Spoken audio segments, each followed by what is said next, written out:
Guillaume Mott, je rappelle que vous êtes notre grand témoin, directeur Europe de la marque Sephora. On entend les cosmétiques éthiques d'une certaine manière, clean comme on dit dans un très bon français. Est-ce que ça a la cote aussi chez Sephora ? Oui, c'est à la cote et c'est une tendance de fond qu'on observe.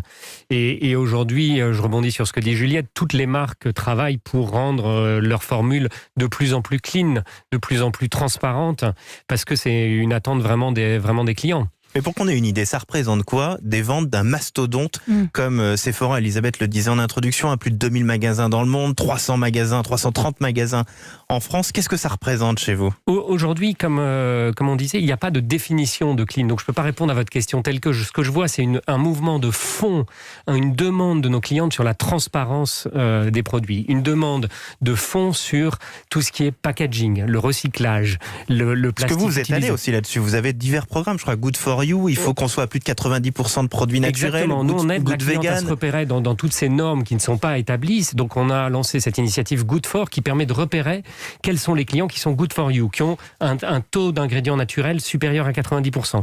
Quelles sont les marques qui jouent le jeu de Good for the Planet, qui utilisent dans leur packaging, dans leur manière de travailler, des choses qui sont plus recyclables. Et je crois que ce qu'il faut qu'on garde en tête, c'est que c'est un chemin, c'est un voyage. Tout le monde est embarqué. Et on fait payer plus cher le client comme ça. Mais il faut qu'on continue. Et on fait payer un peu plus cher ? Non, ça n'a rien à voir.